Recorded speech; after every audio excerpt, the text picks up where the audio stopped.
And hello, everybody. I'm Bruce Casella. Welcome to Gate to Wire. Dani Gibson joins us. Hi, Dani. Bruce, how are you? Happy Gate to Wire podcast day. Yes, yes, absolutely. Hey, big race on Saturday, the Preakness Stakes.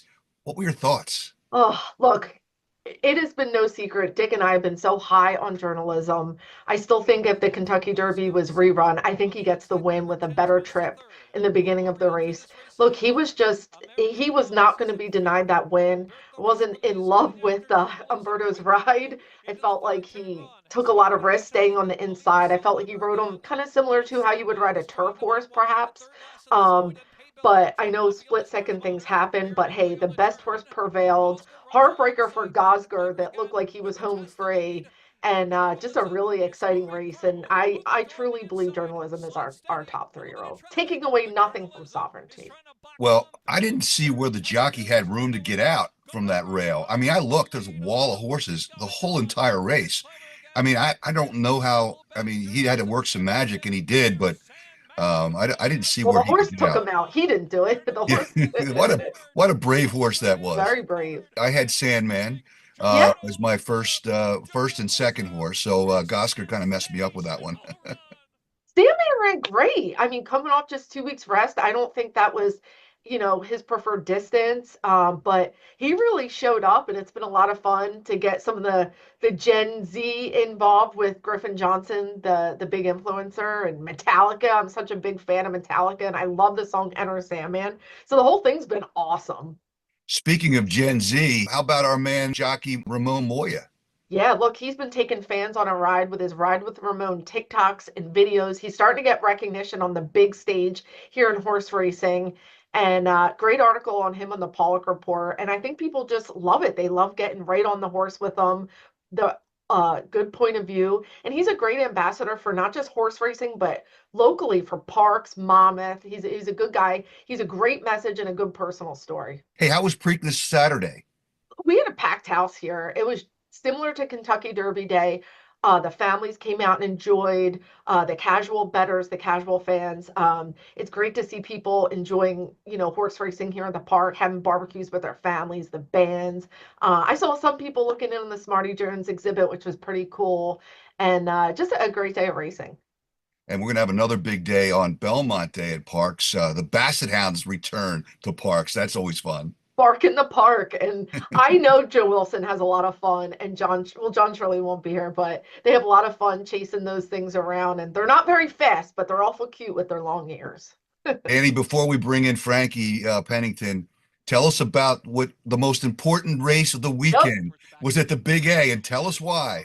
Yeah, so Run and Score, me and Miguel's horse, beautiful gelding by Run Happy. He won a New York bred allowance race, so it was a big pot too, and it was a thrilling finish. Dexter dropped his whip right at the end, and he gets up, and it was pretty cool because I got to celebrate with Maggie Wolfendale. She was there, and Andy Serling picked him to win, so we felt really confident going into the race. And he's just a classy horse. He's a lot of fun, and he's really proud of himself after the race. I got him carrots and mints, and I've been celebrating with him all week. Well, as a sports fan, I love the name Run and Score. The good one. Yeah, let's bring in Frankie Pennington, shall we? Awesome. And we welcome in Frankie Pennington. Hi, Frankie. How we doing, guys? Oh, we're doing Frankie. great. Great. A little chilly out there these days. It is. It was this morning when I woke up and walked out the door to let my dog out. It was real cold. Kind of surprising. Frankie, let's start out with you getting into the business. How did this horse racing thing start for you? My stepfather, who trained horses, he had a farm in Texas, and he taught me how to start breaking babies and started galloping in the cotton fields of Texas. Wow. Did you enjoy it from the beginning? Loved it. I Really? feel like everything happens for a reason. Like most people in my family, they're all pretty big guys, and I just happen to be small. So I think everything happens for a reason. And as soon as my stepfather, Rodney Faulkner, got me going with the horses, I was in love with them right away. Frankie, you've been doing this a long time. You're still a young guy, but how do you think you've maintained longevity with such a physically demanding job and mentally? I mean, you're only as good as your last win. How do you balance all that, keep that going?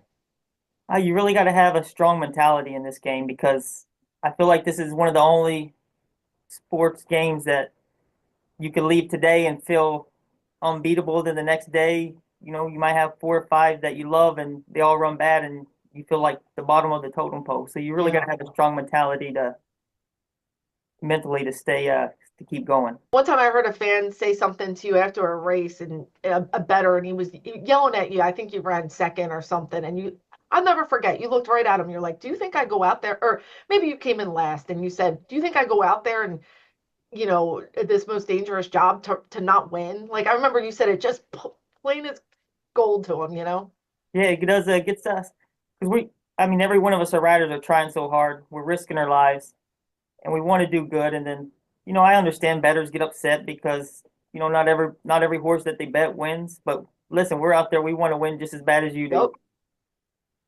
Frankie, what's your day like? My days, it usually stays pretty busy. I'm usually get up early in the morning, come breeze horses. After breezing horses, I'll go up to the room. If I have to lose some weight, I'll lose some weight, and then ride, and then go home and take care of the dogs and kids. And you're a pretty fit guy. How do you keep your fitness and diet routine? Do you have to eat a special diet, or what's that look like? No, I really don't eat a special diet. I usually just eat once a day. I'll just eat dinner at night.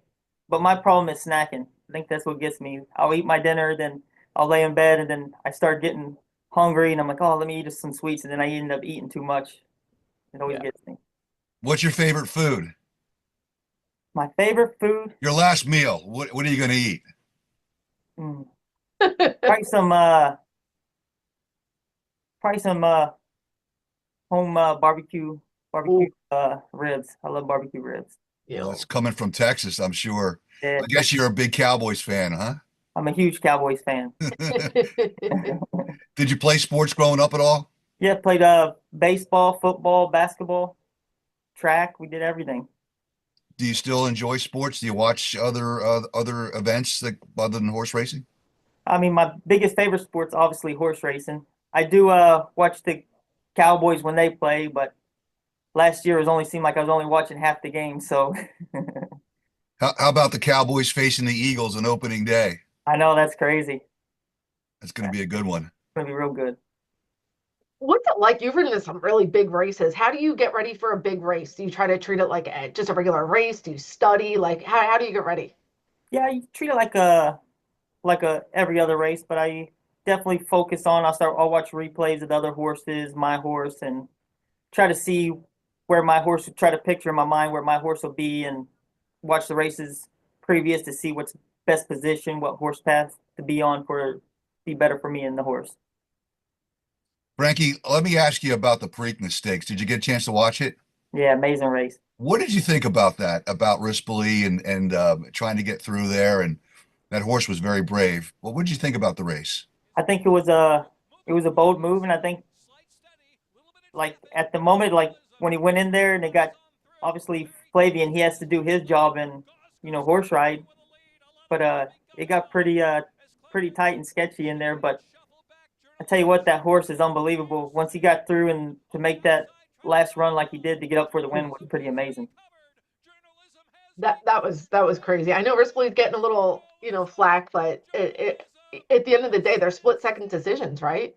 Absolutely, and you hope you make the right one, but like you said, it's a split second decision, and you always want to try to make the right one, but sometimes you make that move, and sometimes it's not right, and sometimes it's not right, but it ends up working out. Yeah.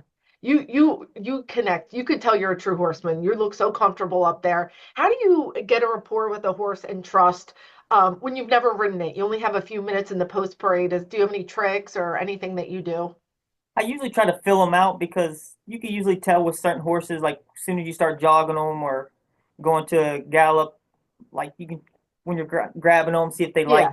if they're light in the mouth or if they like one hold. You can usually get a pretty good feeling pretty quick that way, but I always just try to be relaxed on them and try to keep them relaxed and let them know that everything's good. Yeah. Frankie, what's the long-term plan for your career? How long do you think you might be wanting to do this? I don't know. I mean, as long as I keep doing good and can support my family, uh, I don't see why I would stop. But you never know. I mean, there's a lot of opportunities. There's a lot of opportunities in this game. So you never know what could happen next. Look at Mike Smith and Johnny Velasquez. They're still at the top of their game. And even riders around here that, have done well just at regular circuits too. Um, you've had a lot of success in your career. What are some of the favorite horses? Just some of your top earners: Baron, Always Sunshine, Irish Maximum, Magic Michael. What are some of your best moments?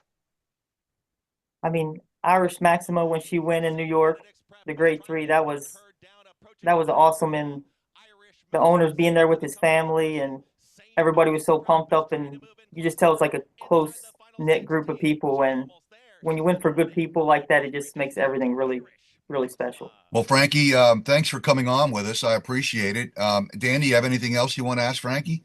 No, it's a lot of fun. I love one of my favorite things about Frankie is when he describes the race after. I love talking to him and talking to him about, his trip. And Frankie, if you could just describe the feeling of crossing the wire in one word or two words, what would you say when you win a race? Amazing, Yeah, amazing. it I was know one fun. thing, when I'm watching a horse race, when I'm sitting here at the office and watching Parks, I know that the horse has a great opportunity to win when you see the rider is Frankie Pennington. That's Definitely. really good. Thank All you. right, Frankie. Well, thank you so much for being with us on Gate to Wire. Best of luck to you in the future and stay healthy. Thank you. You guys have an amazing day.